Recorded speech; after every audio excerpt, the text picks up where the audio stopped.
महाराष्ट्रामध्ये जे घडतं आहे ते सर्व काही दुर्दैवी आहे. आपण बीडची घटना पाहिलेली आहे. निरपराध अशा सरपंचाला ज्या पद्धतीनं मारलं गेलं ते अत्यंत मानवतेला लाज वाटावी अशा प्रकारचं आहे. त्यानंतर एक आमदार पोलीस स्टेशनमध्ये गोळीबार करताना आपण पाहिलं. आता आपण पाहिलं की प्रवीण गायकवाडांना संभाजी ब्रिगेडच्या त्यांना गुंडांनी मारहाण केली.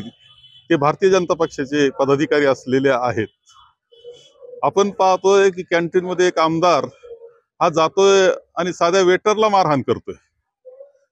काल पुन्हा विधानसभेमध्ये जो राडा झालेला आहे त्याचा बारकाईने विचार केला तर तुमच्या लक्षात येईल का तो राडा सुद्धा जाणीवपूर्वक दहशत निर्माण करण्याचा तो प्रकार होता.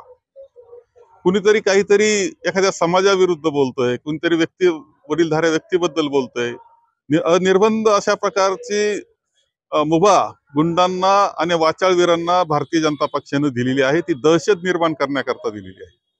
हे सरकार सत्तेवर कसं आलं हे वेगळं सांगण्याची आवश्यकता नाही, सगळ्यांनाच माहिती आहे. जे फंडे त्यांनी वापरले त्याच्या बाबतीतली चर्चा सगळीकडे आहे. आणि ज्या पद्धतीनं सरकार सत्तेवर आलं, ज्या पक्ष फोडण्याचे कार्यक्रम त्यांनी केले, सगळे काही चुकीचे निकाल दिले गेले, या सगळ्यातून आलं त्याचा पूर्णपणे आज महाराष्ट्रावर नियंत्रण राहिलेलं नाही. गुंड फोपावलेले आहेत, दहशत निर्माण करतायत आणि ते भारतीय जनता पुरस्कृत आहे. ही एक राष्ट्रीय पक्ष म्हणणाऱ्यांना, जगातला मोठा पक्ष म्हणणाऱ्यांना हे लाजिरवाणं एवढं मी तुम्हाला सांगतो.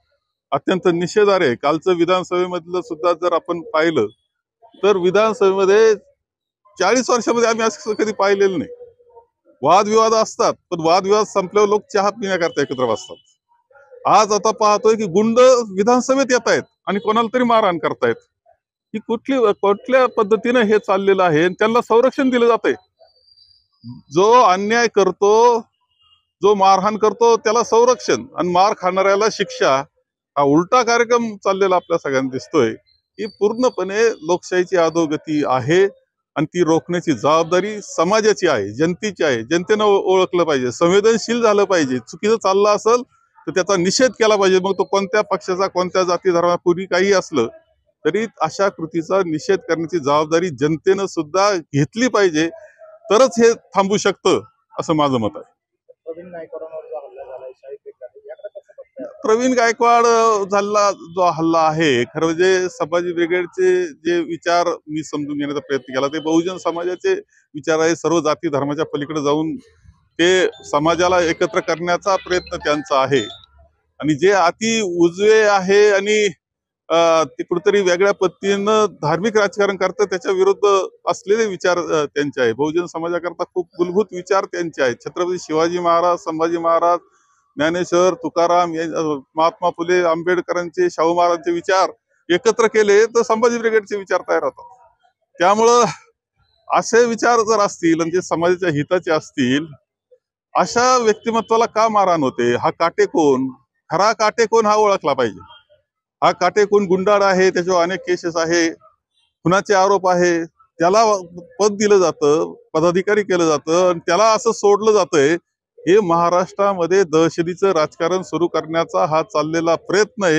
हे कोणालाही नाकारता येणार नाही. खडे काटे शोधले पाहिजे आणि हे काटे मोडून काढले पाहिजे. ही जबाबदारी शेवटी पक्ष म्हणून आम्ही आमच्या पद्धतीनं प्रयत्न करू, परंतु शेवटी समाज म्हणून जो आहे, जनता जी आहे ती जोपर्यंत जागृत होत नाही तोपर्यंत मात्र हे प्रकार वाढत जाणार आहेत. आम्ही आमच्या पद्धतीने करू प्रयत्न, आम्ही त्याच्यामध्ये पूर्ण काळजी घेऊ, प्रयत्न करू, सगळी धडपड करू. परंतु माझं मत असं आहे की या बाबतीत संवेदनशीलता ही जनतेमध्ये निर्माण होणं अत्यंत आवश्यक आहे. सध्या कर्जमाफीविषयी सरकार बोलायला तयार नाही. अधिवेशन चालू आहे, महाराष्ट्रामध्ये पाऊस नाही. शेतकऱ्यांच्या विषयाकडे आपण कोणत्या नजरेने नाही, असं आहे की सध्या असं एक धर्माचं नाव घेऊन राजकारण करायचा सोपा फंडा सापडलेला आहे त्यांना. धर्माचं नाव घेतलं का त्याच्या खाली अनेक गुन्हे माफ होतात, अनेक चुकीच्या केलेल्या गोष्टी चालून जातात आणि आणखी चुकीच्या गोष्टी करण्याकरता मोकळे होतात. अनेक आश्वासनं निवडणुकीच्या काळामध्ये तुम्ही दिले. 2100 रुपये लाडक्या बहिणीला ते दिले नाही, उलट्या लाडक्या बहिणीची संख्या रोज कमी केली जाते आहे. आणि दुसऱ्या बाजूला जे काही आश्वासन होते, विशेषतः शेतकरी खूप अडचणीत आहे. त्या शेतकऱ्याच्या पाठीवर राहण्याची जबाबदारी सरकारची असतेच असते. त्यामध्ये सुद्धा आता हलगर्जीपणा चाललेला दिसतोय. आश्वासन आम्ही दिलंच नव्हतं, आम्ही बोललो नव्हतो, हे सांगितलं जातंय. हे हे या सरकारला अत्यंत लाजिरवाणी गोष्ट ती करतायत आणि ती शेतकऱ्यांनी सुद्धा जागृत झालं पाहिजे.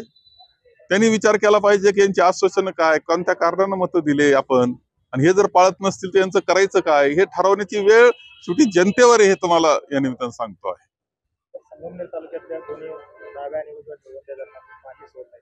आपण पत्र दिलं होतं, कसं पाहता याच्याकडे? ठीक आहे, पाऊस बरा झाला सुरुवातीच्या काळात. कधीच मे महिन्यात एवढा पाऊस नसतो, तो झाला आणि त्याचा फायदा धरणानं पाणी आलं, ओव्हरफ्लो झाले. मग ते पाणी आपल्या हक्काचं पाणी हे त्या शेतकऱ्याला मिळालं पाहिजे, त्या विभागाला मिळालं पाहिजे, दुष्काळी पट्ट्याला मिळालं पाहिजे. हे कारणानं मी तसं पत्र दिलं होतं. पाणी सोडलं गेले, पाणी आता ते जास्त जास्त शेतकऱ्यापर्यंत पोहोचवणं ही खरी गरज आहे. आणि त्याकरता वितरिकेचं काम, आणि जे उपेक्षित राहत आहेत शेतकरी, ते कमांडमध्ये येत नाही, त्यांना सुद्धा देता आलं पाहिजे. या दृष्टीनं काम करावं माझी अपेक्षा आहे सरकारकडून.